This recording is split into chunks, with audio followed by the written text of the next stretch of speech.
Hey, what's going on, everyone? This is Mike Kollin at MikeKollin.com.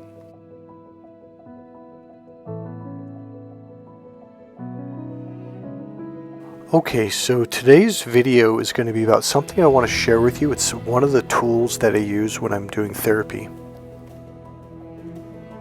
And yes, I'm giving it to you so you can use it in your life.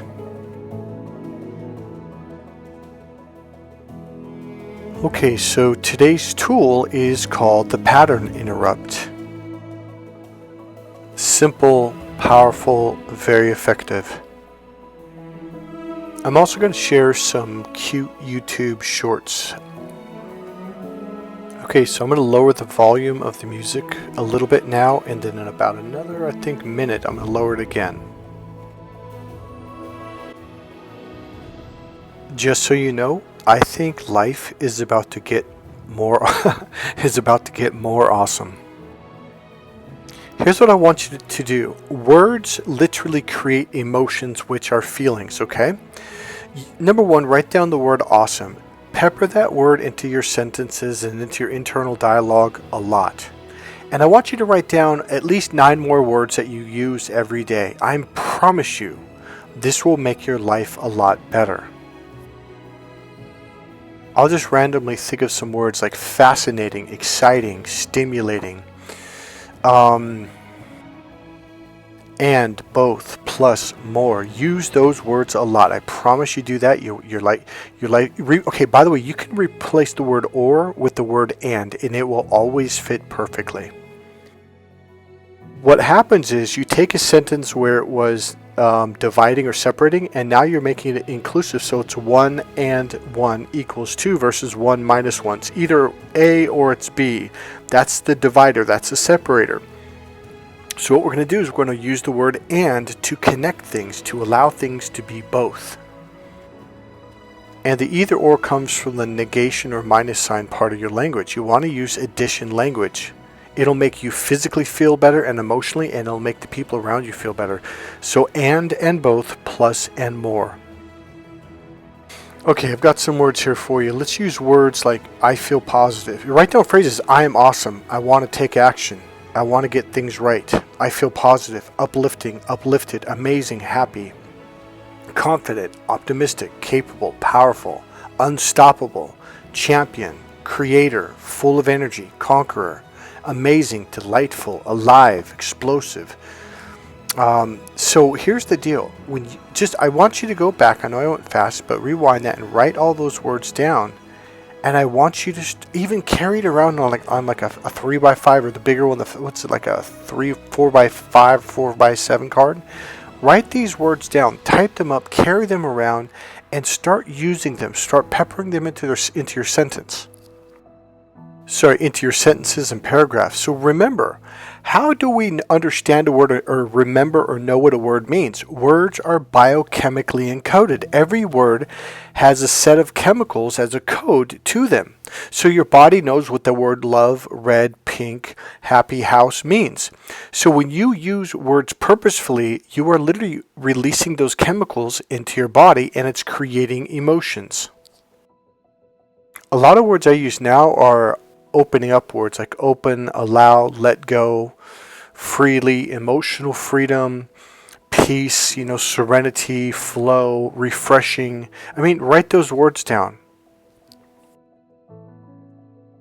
Now, take a look at this image right here. Look at what it says. Imagine the best case scenario for every situation. Your mind will begin to attract solutions.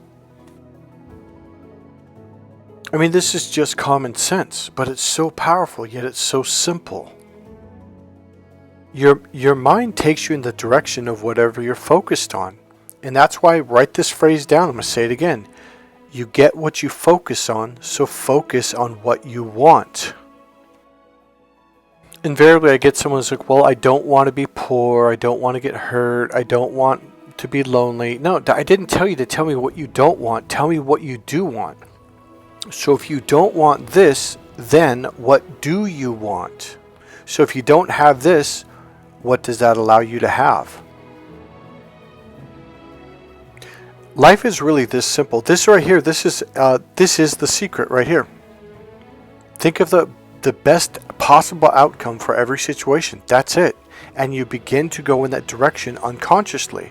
So instead of talking to this person over here who's not going to help you, you're going to move by them and you're going to engage with someone. And a lot of this is very unconscious. And you're going to talk to someone, you're feeling the energy, they're saying the right words. You're not even conscious of it. It's an unconscious process. All you have to do is focus on what you want. Like, what is the best possible outcome? What if someone came into your life and gave you $1 million? What if someone came into your life and opened a door for you, gave you a job, showed you how to do something? That phrase right there, what if, that's one of my biggest manifesting phrases right there. Because it takes it, well, what if it doesn't happen? It gets rid of it. It's like, well, what if? We're just wondering, we're questioning. And wondering and asking what if is a great emotional state to be in. It's also a great place to be because you're not lying about it. You're just saying, well, what if this would happen? Well, that would be nice. You could have a discussion with yourself or someone else about it. I do this with a lot of my clients. Well, what if this happened? Or what if that? Write that word, what if. That's it. You carry a list of words around, at least 10 to 20. Start peppering them into your sentences. Words that are stimulating, empowering, make you feel good, happy, warm, soft, smooth, relaxing, cool, refreshing. You just feel alive. Like, even write that phrase down, feel alive. People who use more stimulating words tend to live better lives. A lot better. Your language is powerful. Number 1, write down and carry around a bunch of these very positive words, empowering words. Number 2, imagine the best possible scenario or outcome for every situation. Make this a habit. And number 3, start asking yourself, well, what if that happened? Or what if this happened? What if a door opened? What if I found a better way to make money? What if, that'll put you in a better state, and it takes you in the direction that you want to go in. And what happens is movement begins and things begin to happen on an unconscious level. You'll accidentally say the right thing to the right person. You'll walk away from the wrong person without even realizing you're doing it. You start moving in the direction that you're focused on. Now let's add pattern interrupts. Pattern interrupts literally interrupt a pattern. So if someone is in a negative state, if you can interrupt that pattern, they snap out of it, and then you can take them onto a better track. Now the old idea, I remember when I was in college, because I'd been through talk therapy for a while, for years, and I did a little bit after I started college, and it didn't get me anywhere. And I was hurting really bad. In fact, I always walked out feeling horrible. And it went on for years, and I mean off and on for 5 years plus. And I started hearing about Tony Robbins and hearing about NLP and Ericksonian hypnosis, and I jumped into that, and man, I was like, it made so much sense. And I'm going to give you some real life examples. One of the things you learn early on is it's not on the story where you can heal someone. You can't heal yourself on what we call the content or the story. It's on process, structure, or context. Sorry, it's context, process, or structure. See, most people will replay this story in their head over and over and over their whole lives, and they never get out of the loop. It's literally like playing a record over and over and over. And here's the thing. All you're doing is you're ingraining that even deeper and deeper and making it stronger and stronger. So if you can interrupt it, it's literally like an old record. Remember the old days in the 70s and 80s? And every time you interrupt it, you scratch it. You scratch it. So the record's going around in the circle. And the more you scratch it, the more it's like it kind of jumps around, bounces around. And you keep interrupting the pattern and changing and doing. All of a sudden, you can't get back to it. Now, I don't think you guys have quite caught on. Everything about me is a pattern interrupt. The way I talk, what I talk about, what I'm willing to say that most people won't, the way I break things down, you're like, oh, okay. Like, it's just completely, for a lot of you who follow a lot of narcissist abuse channels, you've listened to what I've said, like, wow, that is completely different or new from what other people have explained. So boom, your brain pops open. Now you're looking at things from a different perspective. That's a pattern interrupt. We got to interrupt that pattern so we can change your story. So we can create a new story and step into a new once upon a time. Okay, stay with us a little bit more here because I have a super cute, really hilariously funny and romantic video. It's a short clip of a couple, and I'm not going to give it away. I promise you it'll be worth it. And it's what this video is about. And it's a really good example of a really powerful romantic pattern interrupt. First, before I get that, I want to say thank you very much to Victoria. Her name is Tori on this channel, and she donated $100. There's a young lady who was two grown men. She's 4'11", tiny little thing. She has a little son, and two grown men stole $170 from her, and she lives in the Philippines, and it wasn't her money. It was the boss's money who she works for. He says you got to find a way to pay it back. I don't care if you got robbed. So it's a really kind of messed up deal. So I've been asking for a donation to get up to $170 with Victoria's $100. I think it brings us up to about $140 if I remember right. So Victoria, thank you very much. You have been a godsend to me personally and to this young lady. I think it's going to make a difference. And you've been a godsend in more than one way for me, my life, and my business. I really appreciate all the help. So right now, guys, if you could just buck it up, get about another $30 and maybe a little bit extra, because I want to send her some extra money so she can breathe easy and relax. This is the young lady. Anything will help right now. I don't care if it's $5, $10, $15. Send something so I can send it to her so she paid off and she can be relieved. She was super stressed. Essentially what happened was, I believe someone blew, there's a drug called scopolamine. It's also called the devil's breath. They blew it at her and she went into a trance for a while. She thought she was hypnotized. I Googled it, I looked it up, and from the way she describes it, it sounds like they blew this drug in her face and she breathed it in. So let's bring a little relief to this young lady, okay? Thank you for any donation. I have a PayPal link right there in the description box. Thank you, guys. Okay, let's get back to the pattern interrupt and let's get back to something super cute. Watch this.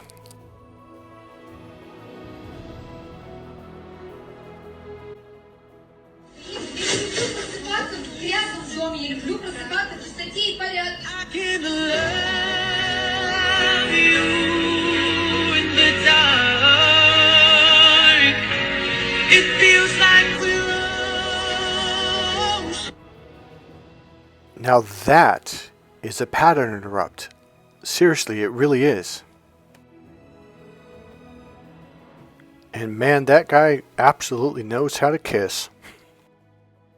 I bet he's Italian, and I know she's Italian. I grew up in an Italian family, and Italian women, let's not say they're crazy. They express their anger freely.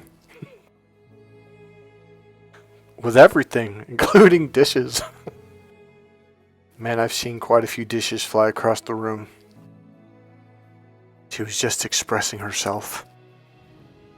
Go and watch that clip of that man and that woman. It really is cute to watch. I mean, go back and rewatch it a few times. So she was in a pattern, like a very intense, very upset, angry pattern. And what he did was, instead of doing something normal, okay, it's not about right or wrong or good or bad.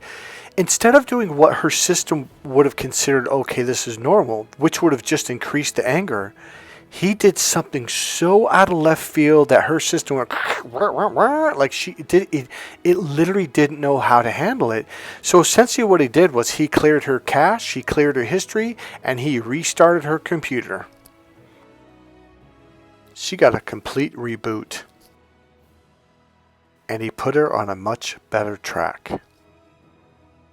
Arguing and fighting. Sorry, I'm picturing her in my mind. Arguing and fighting, it would have just increased the anger. Now here's the thing.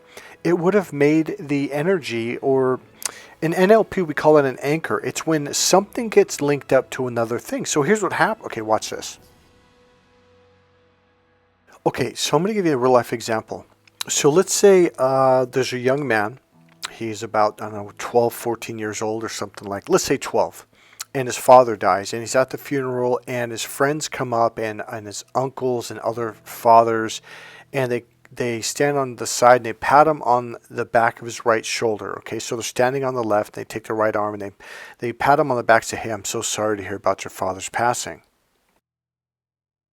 Okay, so this part I forgot. So let's say he's crying emotionally. He's in a very intense emotional state, just like this Italian one. She was angry, and this kid's very sad. He's crying, he's sobbing hysterically, and everyone. And here's the thing: they mean well. So they're walking up and they're trying to comfort him by patting him on the shoulder and kind of wrapping their arm around him. But what's happening is this is creating an anchor. So that becomes like a button, just like the letter K on a keyboard or on your computer. Every time you press K, you're going to get K. Every time you press D, you're going to get D, because it's neurologically wired to do that. Okay, so when you push this button, let's say K, up on the screen is going to come K, because that's where the wire, the electrical wire we'll call it, is connected to. Your nervous system does the exact same thing. So 4, 5, 6, 7 people over a period of an hour do this, maybe even more. And what happens is, let's say 5 years later, maybe let's see, that would be 17. Yeah, about 5 years later, he's a senior, he's the starting quarterback or something, and they win the freaking state championship in football, and the crowd rushes down, and everyone's just jumping for joy, and everyone's shouting and screaming in jubilant and joyfulness, and they're happy they had victory. And somebody comes up behind, and he's happy, and he's just jumping up and down, just happier than he's ever been in his life. He accomplished this amazing goal, and somebody walks up behind him and stands on the left side, and with their right hand pats him on the back of the right shoulder. He instantly goes into tears. He starts sobbing, and everyone's like, what's wrong? I don't know. That is an anchor. We also have laugh anchors. See, here's the difference between psychology and NLP. Psychology, so Dr. Twitmire was the original one who it was an American doctor who discovered stimulus response. You know, you hit someone on the knee and it bounces up. You do it 2, 3, 4 times, but then you go to do it, but you don't touch it. But because it's been anchored, your knee kicks out, right? So he took it to the American Board of Psychology or Psychiatry, and they said, yeah, well, and they yawned, oh, whatever. So what happened was, the person who got credit for years later was a Russian scientist. Pavlov and the dog, right? Stimulus response. So he took it to them and said, hey, watch this. You know, remember the whole thing about he rang the bell? So, okay, here's how it goes.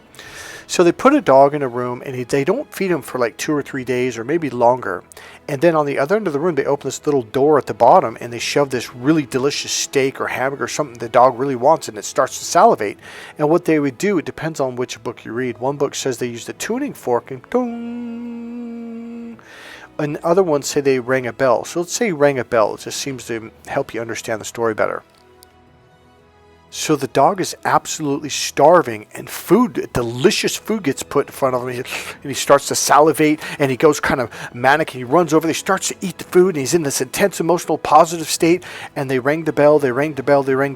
Well, they did this for, again, it depends on which textbook you read, 7 to 12 times. So everyone, for some reason the story is never exactly the same, but the point being is they did it enough times to where it got locked in. And now the bell is anchored to his nervous system to trigger that same stimulus response of salivating and going to this real not panic state, but this excited state of delicious food, right? And by the way, each time they fed him, they made him wait like 3+ days. I forget however long it was. So the dog was really, really hungry, and we saw that delicious food. He went into this intense state. So it got really linked up to the bell, right? So then what they did, they cut a little hole in the side of his cheek, and they connected it to his salivation duct, right? Saliva duct. And so they put him in this room, and they just fed him, by the way. He'd been fed every day, twice a day for, a couple of days or whatever. So he was full and wasn't hungry at all. He just ate like 20 minutes before that. And he's just kind of sitting there minding his own business. And here's the thing that they didn't do. They didn't bring any food in the room. They didn't open that little slide door on the bottom of the wall and put food out. They didn't do that. They just rang the bell, and boom, this dog stood up. He went into this excited state. His eyes popped open, and he started dripping saliva out of this tube. So that's stimulus response. So psychology was, oh, okay. Well, and they kind of yawned on it. It's like, and they also noticed that people have negative anchors, but they never thought like, well, what can we do with this? Well, here's what NLP, Dr. Bandler, and Dr. Grinder did. So essentially before this, they were medicating people and giving them pills, because they had all these anchors to sadness, to pain, to suffering, to like the little, like sometimes it could be a phone ring, it could be a doorbell, it could be the fan, like in the winter when the heater kicks on, and you're like, I don't know what it is, but I always get really sad in the winter. Well, something may have happened and the fan kicked on when you're in that tense emotional state, and all of a sudden, because the fan's making the same, so you may not necessarily have to change the fan, maybe you just change the filter and it changes the noise slightly. By the way, we can re-anchor you to much more positive states and then link that to the fan or bell or whatever. And yes, this is the work that I'm highly trained in. Anchoring is one of the easiest and funnest things to do. Maybe not the easiest. The phobia cure is very easy, insanely easy. So if you got a phobia, call me. I'll take care of it, no problem. Anchors, it does take a bit of being attuned. Alright, so here the dog is just sitting there, it's totally fed, they ring the bell, and it goes into this excited, I want to get delicious food. But the thing is, when you saw the video, the dog, it was kind of looking like, why am I salivating? Why am I so excited? I'm not even hungry. That's how powerful anchors are. So all Dr. Bandler and Dr. Grinder did was they turned around 180 degrees around and said, well, wait a minute. How can we use this for happiness? How can we use this to benefit people's lives? And right there, see, psychology and psychiatry study illness and sickness, and they're really good at installing that into you. See, everything is about hypnosis. Whatever you study is what you're going to get. What you focus on, so focus on what you want. So Dr. Bandler and Grinder, they just turned the other direction and said, well, how can we make people happy? How can we use stimulus response and anchors and this and this? And it created a whole new science about creating people that are happy, that have positive anchors, that have empowering anchors, confident anchors. So a lot of people think, well, what do you mean you're going to help me be confident? Like, I'm going to link this into your neurosystem, meaning your neurology and your nervous system. Alright, so now let's get to well, so what else should we do? Now here is the tool that I'm going to give you.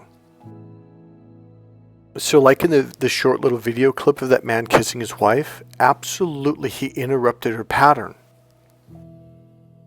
And again, if he would have even if he tried to talk calmly, that probably would have made her more angry. If he tried to argue with her, if he tried to calm her down, it would.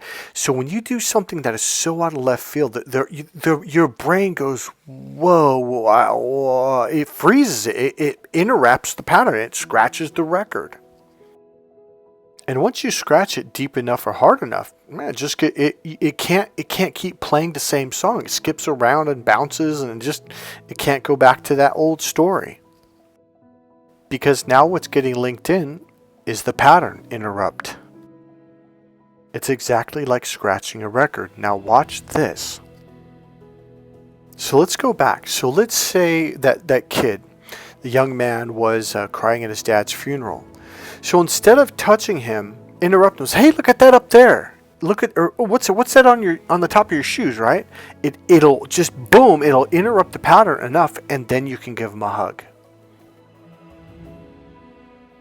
So let's say you have a little child, or even a loved one, a girlfriend, boyfriend, husband, wife, and they're in a negative state, anger, sadness, shame, crying hysterically. Just clap your hands or say, hey, what's that over there on your left? And then you can give them a hug. And then they'll connect love and support and positive emotions. Because otherwise, here's what happens. So let's say someone's crying, you just go up and you hug them because you're trying to comfort them. Believe it or not, they're going to connect your hug to that negative emotion. Now, there's something called stacking anchors. So the more you hug them, the more you stack the anchors. So let's say a month from now, let's say you're just at dinner and you're in a good mood, hey, and you give them the same hug. it'll fire off that anchor. Now they're not only connecting it to your hug, they're connecting it to your voice, to your looks, to everything. Anchors are set visually. It's the five senses: see, hear, feel, smell, and taste. Anything they see, anything they hear, anything they feel, even smells. It could be a certain smell of a pizza or something. It'll bring back those memories. So what you want to do before you hug them, let's say your kid fell down and skinned his knee or something minor like that, and you say, hey, what's that over there? Or you just hear anything that just interrupts their state for a moment, then you can go in and talk to them, then you can hug them, and then you can nurture and help them. Now let's talk about a pattern interrupt a little bit more. So one of the things I'll do with the client, and I used to do this a lot, is I'm working with a client and they start going into their story and they start to cry, and I'll have a glass of water, then I'll dip my finger and I'll flick it in the water in their face, and they'll, what are you doing? Like, oh, nothing. And I go, no, go ahead and continue. And they go, well, what happened? And they start, and I flick the water in their face again. They're like, what are you doing? I'm like, oh, nothing, please, just continue. Now, you do have to have a level of rapport to do this. And so they started going into it about the third or fourth time. Usually they're like, why do you keep doing that? You have completely, totally interrupted their pattern at this point, to the point they can't get back into it. And I would generally say something like, oh, nothing, just please continue. I'm serious, just go ahead, go ahead and finish. And they go, well, oh, it doesn't matter anymore. And then they, it's like they'll either start to laugh or it'll just suddenly, like, it's just gone. So one of the things we can do is we can collapse anchors, okay? We can then also set a negative anchor connecting to a positive experience. So we can, it's literally like taking the K and disconnecting the other side and reconnecting it over to the L. So now when you click K, it actually punches up the L. We can do this with negative emotions. So a trigger that would send you in this direction to emotional sadness, we can take that and rewire it to absolute happiness, peace, confidence, etc. Another thing that, like, I have a bunch of anchors literally physically set in my body. There's things that I can touch, do, squeeze my hand. There's a couple different things I can do that just like that put me in a much better state. So this is for recovery. So let's say if I'm talking to someone, I'm in a good mood, and then someone does something, boom, I just fire off one of these anchors, and boom, I go right back into a positive state. It's great for sales. It's great for being in a business meeting that can be intimidating, and someone says something that catches you off guard. You do the anchor, you fire it off, and boom, you're back in state. It can be good for anything. Being a teacher, standing up in front of a group of people and giving a speech, being a musician, etc., etc. And yes, this is absolutely what I'm trained in, and I've been doing this for people for 30 years. Now, one of the things I want to tell you is this actually happened to me. There was someone that would always hug me when I was in a lot of pain, okay? And it got to a point when I became an adult, like, I didn't want to hug that person anymore. And they're like, what did I do? I go, you didn't do anything wrong. It's just like every time they did this, I would just feel that pain, and I hated it. So believe it or not, if you love someone very much, if you hug them when they're suffering, that's what they're going to connect to you. But, and yes, I use that word on purpose. So with that young man at the funeral, all you have to do is interrupt his pattern really quick and then give him a hug, and then you are now giving him the comfort that he needs, and he'll connect that to you for the rest of his life. Here's another thing. If someone's in a really good state, a really good mood, that's a great time to hug them. It's a great time to hold their hand. That's a great time to kiss them on the cheek. That's a great time to touch them on the arm, etc. Like, when they're in a good mood, when they're calm, relaxed, peaceful, happy, jubilant, you need to set those anchors. So you know how we hear about heyokas and how they do everything backwards? Well, I'm a heyoka. Now, a lot of people say, oh, well, you're not an Indian. It doesn't matter. I'm a heyoka beyond. I actually had 2 Indians when I was a little kid tell my father in front of me, hey, they said the word, but he's like, what? He couldn't understand. He goes, he's a clown. And I remember looking down, they were in full Indian regalia. They had the not makeup, but the stuff they wear. And they had rode up on us. We were just at this land, okay, at the fence bar where there's all this land. And why they were there, I don't know why, because it was actually in a small city, but still. And it kind of freaked us out, because they were literally like the way Indians with their hair done and all that stuff. And they were trying to tell my dad, like, he's a very spiritual person. So here's the deal. I've always been like that. I've always been the backwards man. A lot of what I've been doing since I was a little kid. See, when you rewind stuff and show people in reverse, then they can see their problem, be like, oh, and they can also see their solution. That's why Heyokas tend to do things from reverse. Do I call myself a Heyoka? Nah, I don't. Indians do, and so did this man. This is John Overdurf. He is a master NLP trainer. He's master Ericksonian hypnosis trainer. I mean, he has his degree in college. He specialized in what do you call it? People that addiction. He was an addiction specialist for a while. Him and his wife were two of the trainers that trained me. So I trained with Tony Robbins, then Dr. Tad James, and they assisted during one of his 5-week trainings. It was kind of to give Tad, like, I think it was like a 5-day break. I forget how long they took over. And the one thing I remember, I really, really liked John. John reminded me of me. He was a nice guy, super sweet, probably an empath, just a caring, loving, happy, positive guy, the kindest person in the world. And I just really liked his style and the way that he and his wife did their trainings. And I thought one day I'm going to go train with him. And I did. I think it was only about 5 years later after I completed the trainings with Dr. Tad James. Might have even been a little bit sooner than that. Maybe, yeah, it doesn't matter, 3, 4, 5 years. And here's what happened, really short. One day I walked in the room and John was just inside the door, and he looked at me, and I forget what hold on, let me see.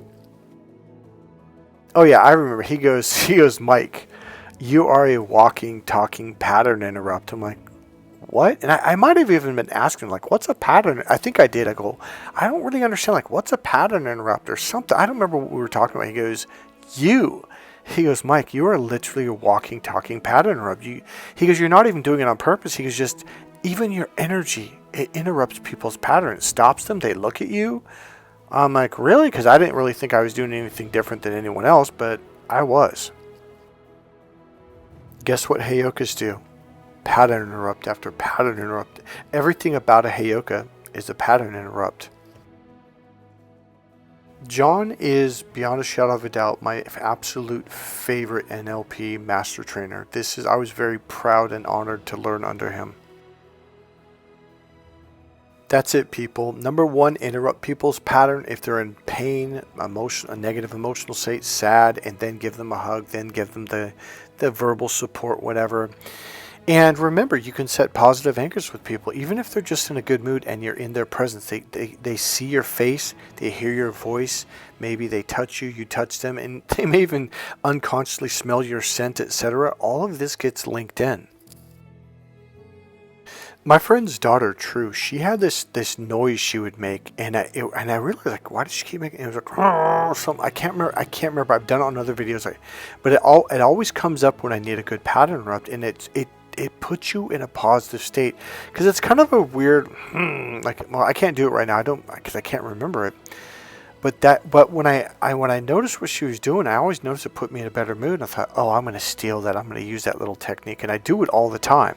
So little noises people make, little things, because what it does, let's say something is frustrating her or something's like upsetting her, she'll do that noise and she pops out of it, she starts to smile. If I can remember the noise, I'll do it again on another video, but I just cannot remember. I put it in the past videos, more than one actually, but I just cannot remember what it is.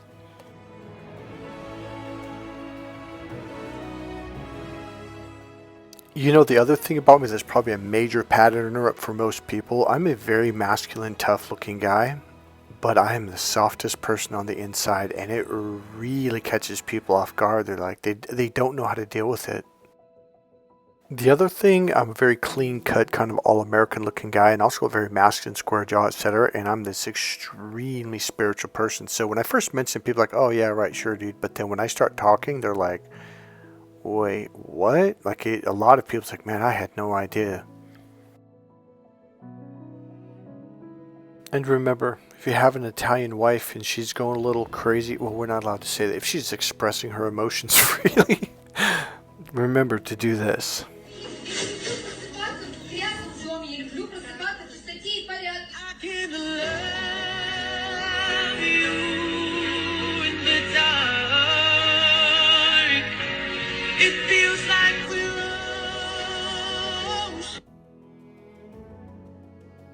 to start taking charge of your life, start setting positive anchors, start hugging people when they're in a good mood, and when they're not, interrupt them and then give them a hug.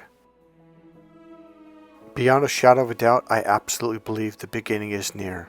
I absolutely believe that better times just around the corner. We're actually already moving into that energy now as we speak. So I want to leave you with two really cute videos that I think will also interrupt your pattern in one way or another. And you might want to replay them a couple times. And the angels cry, holy, all creation cries, holy, you are lifted high, holy, holy forever. Just since we left Pyramid, as always, my companions, Boop and Carl, are with me. Day 3 on the road to It's been ages since we left Pyramid. As always, my companions, Boop and Carl, are with me. Day 3. She was reading the Bible and she couldn't pronounce the word, so she said it was the name. She couldn't pronounce all the biblical names, so she just said that. You know, my favorite person to do pattern interrupts on to help her when she was in a sad state or was hurt or something was my goddaughter. I loved the look. It kind of popped her out of it. When she was a kid, she had this curious look, and I think teenage girls get that because boys it's more focused, whereas girls is this expansive, wide open curiosity, and there's a sense of fascination there. That's it. God bless you guys. If you had made a donation for Sheena, I would really appreciate it if you did.